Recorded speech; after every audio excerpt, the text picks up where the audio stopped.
Welcome to this lesson on compounds. In chemistry, compounds are fundamental substances that make up much of the world around us. From the water we drink to the salt we eat, compounds are everywhere. Today, we'll explore what compounds are, how they form, and why they're so important in understanding matter. A compound is a substance formed when two or more elements are chemically bonded together. The key word here is chemically bonded, which means the elements don't just mix together, they actually combine at the atomic level. When elements form compounds, they always combine in fixed ratios.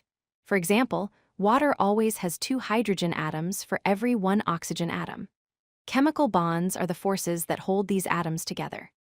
What's fascinating is that when elements combine to form compounds, the resulting substance has completely different properties from the original elements.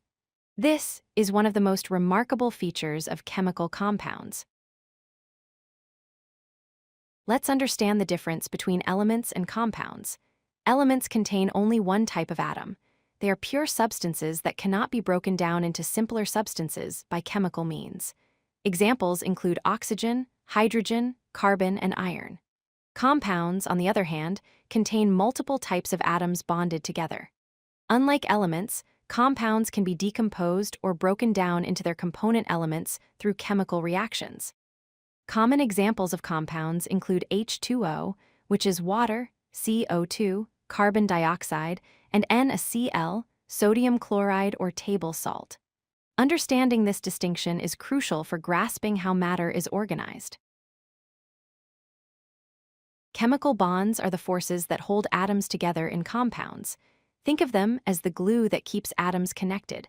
There are 2 main types of chemical bonds we need to understand. The first type is ionic bonds. Ionic bonds form through the transfer of electrons from one atom to another. This typically occurs between metals and nonmetals. The second type is covalent bonds. Covalent bonds form when atoms share electrons with each other. This usually happens between nonmetal elements. These 2 types of bonding result in compounds with very different properties, which we'll explore next.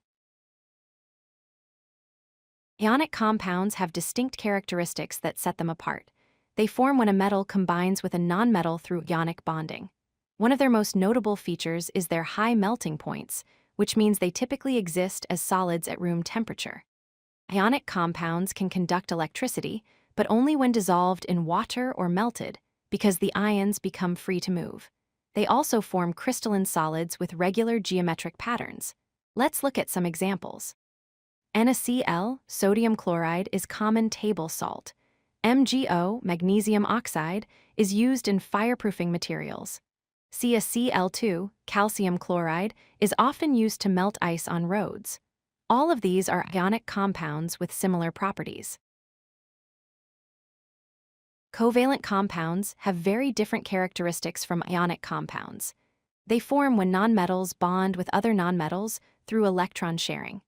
Covalent compounds generally have lower melting points compared to ionic compounds, which means many exist as liquids or gases at room temperature. They are poor conductors of electricity because they don't contain free-moving charged particles. Unlike ionic compounds, covalent compounds can exist in all 3 states of matter: gases, liquids, or solids.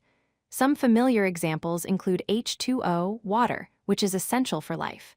CO2, carbon dioxide, is the gas we exhale, and CH4, methane, is the main component of natural gas. These compounds surround us every day. Let's take a closer look at one of the most important compounds on Earth: water. Water has the chemical formula H2O. This formula tells us exactly what water is made of. Each water molecule contains 2 hydrogen atoms and 1 oxygen atom.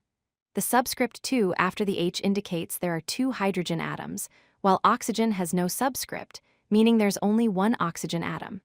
These elements combine in a fixed ratio of 2 to 1.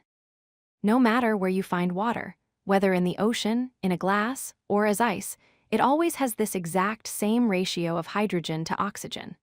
This fixed composition is a fundamental property of all chemical compounds. Water's unique properties, like its ability to dissolve many substances and exist in 3 states at Earth's temperatures, make it essential for life. Let's review the key concepts about compounds. First, compounds form when elements bond chemically. This isn't just a simple mixture, it's a chemical transformation where atoms join together. Second, there are two main types of bonds.